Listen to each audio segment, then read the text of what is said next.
조갑제 TV 시청자 여러분 안녕하십니까. 2021년 3월 20일 정오를 막 넘었습니다. 미국 국무부는 매년 인권보고서를 발표를 합니다. 나라별로 북한에 대한 인권보고서, 그리고 한국 인권보고서가 나왔습니다. 한국 인권보고서에서 문재인 정권을 아주 부끄럽게 하는 내용이 들어가 있습니다. 문재인 정권이 북한 눈치를 보면서 이 북한 인권단체의 활동을 제약하고 있다 하는 주장을 담았습니다. 일부 인권단체들은 한국 정부가 북한에 초점을 둔 일부 비정부 기구들의 활동을 제한했다고 말했다는 내용을 기재한 겁니다. 그러면서 한국통일부가 지난해 7월 대북 전단을 살포하는 탈북자 주도의 두 비정부 기구인 자유북한운동연합과 큰샘의 설립을 취소한 사실을 보고서에 담았습니다. 그러니까 탄압 사례를 담은 거죠. 보고서는 북한 인권 관련 단체 25개가 통일부의 감사를 받았다는 내용을 언급하면서 통일부는 일상적인 절차라고 설명한 반면에 일각에서는 북한 인권활동 단체들에 대한 억압으로 보고 있다고 소개했습니다. 잘리나 포트 국무부 수석 부대변인은 전화 브리핑에서 북한과 한국 인권보고서와 관련된 미국의 소리 방송의 질문에 대해서 북한으로 정보 유입을 하는 것이 아주 중요하다. 즉 이것을 막고 있는 문재인 정권에 대한 불만을 간접적으로 표현을 했습니다. 미국은 국제정책의 일환으로 인권보호와 근본적인 자유를 옹호하고 있다. 북한과 관련해서 북한으로의 자유로운 정보 유입을 위한 캠페인을 미국은 계속하고 있다라고 밝혔습니다. 이 VOA가 요사이 연일, VOA는 참고로 미국 국무부가 운영하는 방송사입니다. 아주 역사가 오래되고 객관적입니다. 독립성이 있습니다. 정부 비판도 많이 합니다. 근데 요사이 북한 인권 문제를 집중적으로 제기하고 있습니다. 이 바이든 행정부가 들어서면서 미국 국무부 안에 문재인 정권에 대해서 매우 비판적이고, 특히 문재인 정권의 북한 인권 정책에 대해서 극도 혐오증을 갖고 있는 사람들이 요직에 다 앉아 있습니다. 이것을 반영하는지 아주 공격적입니다. 간단하게 이야기하면 문재인 정권을 완전히 이 위선 집단으로 보고 있습니다. 문재인 정권 안에는 인권 운동했다는 사람들이 많이 들어가 있지만은 사실은 인권의 가장 핵심인, 지금 세계 인권 문제에서 가장 중요한 거 하나를 꼽으라면은 북한의 인권 탄압입니다. 이것은 히틀러, 스탈린, 모택동 급의 반인도 범죄자입니다. 범죄 집단입니다. 이걸 북한 인권 보고서를 만들어낸 유엔이 지속적으로 문제를 제기를 하고 있는데, 항상 이 좌파 정권이 들었으면은, 이 우파 정권 때는 괜찮은데 좌파 정권이 들었으면은, 즉 노무현, 문재인만 되면은 김정은 편을 든다는 겁니다. 어떻게 이럴 수 있느냐? 딱 그 표현 그대로 읽어보면은 침을 뱉고 싶다 하는 그런 생각을 갖고 말을 좀 순화시키고 있다는 느낌까지 들 정도입니다. 이게 앞으로 한미간에라기보다는 정확하게 말하면 바이든 행정부와 문재인 행정부 사이에 굉장히 큰 문제로 들어가게 될 것입니다. 오늘 VOA가 또 이 문제를 또 다른 기사로 다뤘습니다. 전에 미국 국무부 인권 담당 부차관보를 했던 로버타 코헨 씨와 인터뷰를 했는데, 이분은 아주 신랄하게 이 문재인 정부의 인권 정책을 비판을 하고 있는데, 이게 상당히 뭐라 그럴까요? 공부가 됩니다. 이거 좀 소개를 해드리겠습니다. VOA 기자가 이렇게 물었습니다. 바이든 행정부가 북한 인권 개선 노력에 한국을 참여시키는 때도 적극적으로 나설까요? 라고 질문을 했는데, 이 질문이 얼마나 창피한 얘기입니까?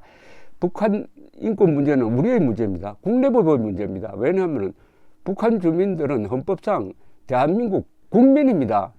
대한민국 국민의 인권에 대해서 우리 한국 정부가 뒤로 빠지려고 하니까 미국 정부가 나서서 끌어당기면서 우리 같이 고민해보자라고 하는 이런 상황 이해 갑니까? 아니, 어떤 아버지가 있는데 아들이 저 깡패한테 지금 맞아 죽고 있는데도 그 깡패 편을 든다 이거예요. 그러니까 이곳에 아주 힘 있는 사람이 나와가지고 그 아버지 등을 두드리면서, 야, 이게 자네 뭐 하고 있는 짓이냐? 내하고 같이 손잡고 저 깡패를 내쫓고 당신 아들 구해야 될 것 아니냐? 이런 식으로 이야기하는 거하고 똑같습니다.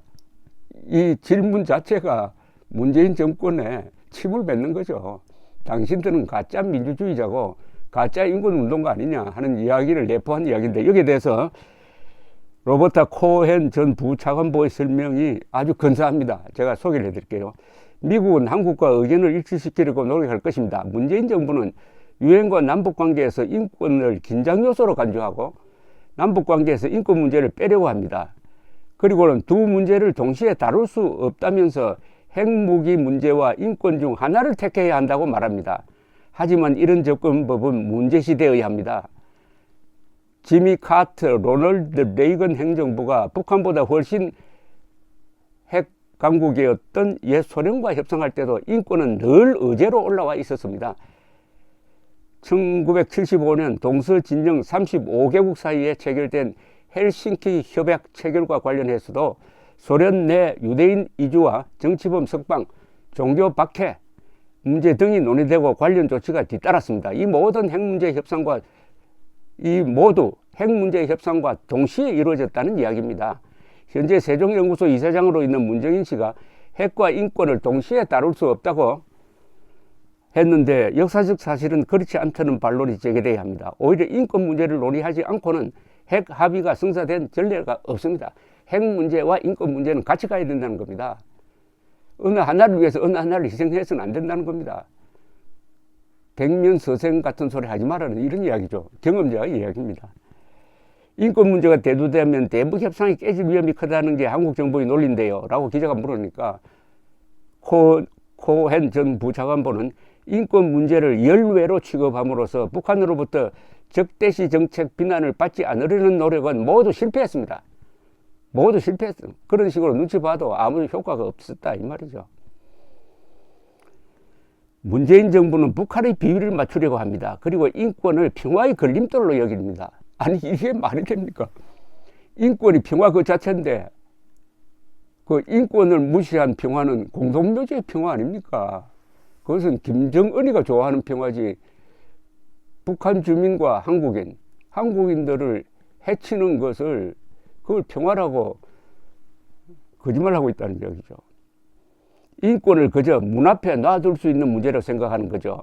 하지만 한국의 힘은 경제 시스템이 아니라 사회 전반의 개방적이고 민주적인 속성이라는 사실을 문재인 정부는 깨닫지 못하고 있습니다. 이것이야말로 한국이 어떤 나라인지 보여줍니다. 따라서 이런 가치를 마치 외투처럼 벗어 다른 곳에 걸어두지 말아야 합니다. 이런 가치야말로 한국의 참모습이고 북한의 위협으로 작용합니다. 한국은 이 가치에 근거를 두고 있습니다. 이런 것들을 다른 데다 치워두고 평화를 얻을 수는 없습니다. 여러분, 이 이야기 들으니까 창피하지 않습니까? 문재인 정권이 들어서 가지고 대한민국의 국격을 완전히 망가뜨리고 있다는 겁니다. 문재인 때문에 이 근사한 대한민국이 인권 탄압국 비슷한 대우를 받을 지경입니다. 앞으로 이 국민들이 가만히 있으면 되겠습니까? 여러분들 청와대에 전화하시고 통일부에 전화하십시오. 그리고 글을 쓰십시오. 1인 시위도 하고. 가만히 있으면 안 됩니다. 어떻게 이런 생선가게는 꼴뚜기가 망친다고 그러더니, 이건 정말 우리 민족 사회에 이런 수치스러운 정권이 없습니다. 자국민 2,500만을 포기하고 그 2,500만을 다스리는 노예 농장주 김정은의 인권만 챙기는 이런 집단이 부끄러움을 아는 게 아니라, 그러면서도 입만 벌리면은 인권, 민주, 평등, 공정, 평화를 이야기한다 이겁니다.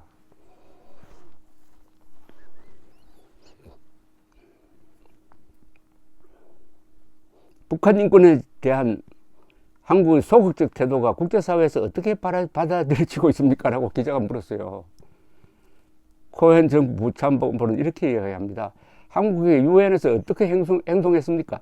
많은 나라가 북한 인권 결의안을 지지하고 있는데 한국은 공동 제안국에서 빠졌습니다. 북한에 인접한 한국이 인권 결의안 문구를 공동으로 지원하고 뒷받침하지 않는 모습이 다른 나라에 어떻게 비치겠습니까? 한국은 어떤 메시지를 전달하고 있습니까? 한국이 지금 이걸 통해서 세계 각국의 문재인 정권은 어떤 정부로 불러주기를 원하느냐 이겁니다. 어떤 정부로 불러줘야 됩니까? 어떤 정부입니까? 문재인 정권은 반인도 범죄자와 공범이 될 거냐? 아니면 호위무사냐? 아니면 그냥 기회주의자냐? 아니면 위선 집단이냐? 가짜 민주투사 집단이냐? 가짜 인권 변호사 집단이냐? 당신 진짜 인권 변호사 맞느냐? 이렇게 묻고 있는 거 아닙니까? 전현직 당국자를 포함한 미국 조야에서도 한국에 대한 우려가 나오고 있습니까? 라고 기자가 물었더니 코hen 전 부참보는 그렇습니다. 많은 사람들에게 눈에 매우 잘 띄는 문제입니다. 한국은 유엔의 북한 인권 결의안을 지지하다가 중간에 갑자기 기권했습니다. 기권한 게 언제나 2004년, 2005년, 2007년 노무현 정부 때다. 이때 문재인 씨가 뭘 했습니까? 청와대 참모했지 않습니까? 이때부터 문재인의 북한 인권 문제 외면이 시작되었다고 봐야죠. 오랜 역사를 갖고 있습니다. 그 뒤 다시 정책이 바뀌어 공동제안국에 참여하며 북한 인권 결의안을 채택해 왔습니다. 이것은 이명박 박근혜 때입니다. 결의안에 담긴 북한 인권 상황에 대한 기록이 정확하다는 입장을 명확히 보여준 것입니다. 한국은 이후 발표된 유엔 북한 인권조사위원회 보고서를 지지했고 이를 의제로 한 유엔 안보리의 논의에도 적극적으로 참여했습니다. 박근혜 정부의 큰 공로 하나가 유엔 북한 인권조사위원회의 보고서를 만드는 데 적극적으로 뒷받침한 겁니다. 북한 인권에 관한 한 문재인 정권은 박근혜 전 대통령 앞에 무릎을 꿇고 사죄를 해야 합니다. 그러다가 또다시 지난 몇 년간 이런 입장을 철회했고 그 변화는 뚜렷합니다. 이 문제에 대해 일관성이 결여된 것으로 보였습니다. 그리고 북한 인권 개선을 옹호하고 이 문제를 다루는 사람들을 불안하게 만들었습니다. 유엔 총회와 북한 인권이사회의 북한 인권 결의안은 모두 중요한데 북한은 여기서 걸어 나가버리고 갈팡질팡했습니다. 이것은 북한의 협박과 경고에 따른 결과이고 자존심 없는 행동으로 보였습니다. 결정적이죠. 이게 문재인 정권은 북한 눈치 보면서 자존심 없이 행동한다. 이야, 이런 모욕적인 이야기가 전직 관료 입에서 나오고 있습니다. 현직은 더 하겠죠, 지금.